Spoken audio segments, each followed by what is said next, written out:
Ma'ruf aka, oxirgi paytlar avtoturargoh masalasi juda ham ko'tarilyapti. Xalq tomonidan avtoturargoh qachon degan savol juda ko'p kelyapti-da.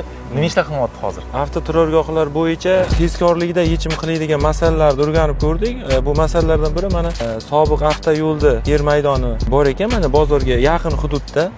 O'sha uchun bu hudud mana 3 gektardan oshiq hudud. Biz bu hududda ochiq auksion orqali xarid qildik va zudlikda xalqimiz uchun vaqtinchalik avtoturargoh tashkil qilish maqsadida bu yerda zudlikda tashkillashtirish rejalashtirilgan. Xudo xohlasa bir haftalar ichida bu yerga kuniga 2000 ga yaqin avtomobillar bemalol saqlab, mashinalarni saqlab, ehtiyojlarini qondirishadi. Xudo xohlasa, sababi bu yerda maydoni katta, Mirbozor bozoriga juda ham yaqin. Mana ikkita kiradigan joyi bo'ladi, xudo xohlasa. Mana old tomondan, orqa tomondan yo'lak tushiriladi. Hozir bu qaysi tomon? Masalan, men bu yoqda bu Qaramqarshi tomon Mirbozor bor, to'g'rimi? Bu yoqda Xatish tomon ketishi. Shunaqa, ha. Bu yoqda mana Mirbozor, mana Toshkent Stenka deyiladi. Mana shu joydan to'g'ri mashinalarni qo'yib, orqa tomondan yoki bu tomondan yo'l tashkil qilinadi. Ikki tomondan kiriladi. Ikki tomondan bemalol kirib mashinalarni qo'yish mumkin bo'ladi.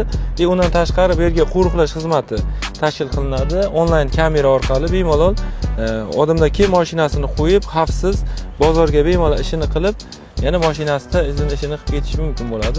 Bu joyning maydoni 3 gektar. 3 gektardan oshiqroq. Endi hozir zudlikda bo'lganligi uchun mana asfalt bo'lgan hududlar adashmasam 2 gektardan oshiq. O'sha 2 gektar zudlikda ishga tushilsa, keyin o'shanga qarab, ehtiyojga qarab bu masalalar ko'rilaveradi. Hozir zudlikda yechimlarimizdan biri shu. Keyingi masala yana shu bozor hududdan, bozorga yaqin bo'lgan hududlarda, xudo xohlasa, ko'p qavatli avtoturargoh masalasi bo'yicha bizda rejalarimiz bor. Uni ham bosqichma-bosqich amalga oshiramiz. Shunga zudlikda tumanimiz aholisi uchun bunaqa masalalar zudlikda yechishga harakat qilib, mana amalda xudo xohlasa bemalol xalqimiz ko'radi va guvohi bo'ladi. Juda ham zo'r. Menimcha bu bugungi eng bir zo'r xushxabarlardan bittasi. Kuniga mana 2000 tagacha bemalol avtomashina sig'adi va eng qiziqarli savol bu qachonga xudo xohlasa ishga tushadi? Xudo xohlasa bir hafta 10 kun ichida ishga tushadi. Qoyil. Nimaga bunchalik tezlik? Sababi mana yangi yil yaqinlashyapti. Yangi yil oldi juda ham ko'p avtomobillar bozor yonida ko'payib ketadi, tirbandliklar oshib ketadi.